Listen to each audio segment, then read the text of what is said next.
Hey, good evening, and welcome to Midweek. It is Wednesday night after Easter. Folks, I got to see a lot of folks in church on Sunday, and it was really great. This is a time, though, of our season that Easter is that what we call a mountaintop experience. Everybody's there, and I'm hoping that the Holy Spirit spoke to you at some point in worship on Sunday or online, but it can't end there. That's the beginning. That's why we are who we are as Christians, because of the death and resurrection. And I want to share with you, I'd left you in John chapter 20, and we left you with the story of Jesus, and yet the resurrection was there, and everyone been to the tomb. And now, what happened next? Well, we know people were hiding out, and one of them that wasn't around on that morning was Thomas. And if we go to John 20, verse 24, one of the 12 disciples, Thomas, who was nicknamed the twin, was not with the others when Jesus came. They told him that they had seen the Lord.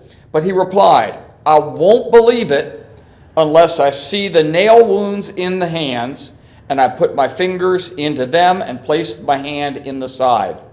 So 8 days after that, the disciples were back together again. And this time, Thomas was with them. This time, the doors were locked. But suddenly, as before, Jesus was standing among them. And he says, peace be with you. And then he said to Thomas, put your fingers here. Put your hand in my side. Don't be faithless any longer. He says, believe. And Thomas exclaims, my Lord and my God.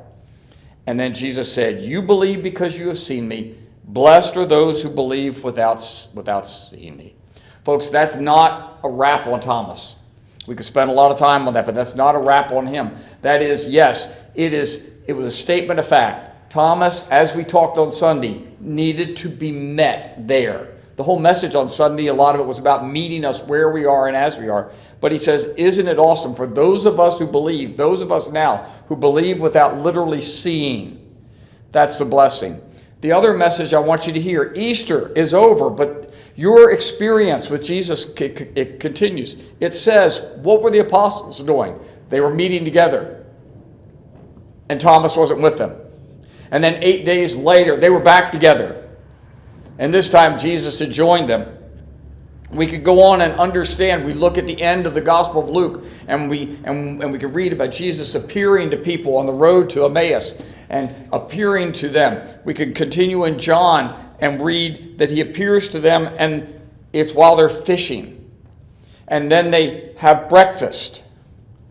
And Jesus is real, but it's real because the believers continued to support one another. This coming week, we're going to start a new series, and it's to be or not be the church. And we're going to cover a lot of topics on how we then grow together as a church, not just with butts in the seats, but how you can feel a part of a group like Thomas did, a group that Thomas had that came to him and said, we met the Lord. This is what the Lord's doing in our lives. And he said, no, I need to know what he's going to do in my life. I need to touch. That's how we grow together. Out of this Resurrection Sunday, out of this Easter, I hope that's what you now feel the calling for. That on Easter Sunday, you have now been stirred, moved, and you know what the resurrection is about, and you at least are beginning to question. I challenge you to come forward on Sunday at all three churches and to claim that. On this Wednesday night, I'm going to call on you again. Claim that resurrection in your life. Find a group. Join us at one of our 3 campuses and come and be Thomas, be Peter, be whoever it is in this group that continues to seek the resurrected Lord. Remember, to be or not to be the church. Come help us figure all that out. See you Sunday and next week.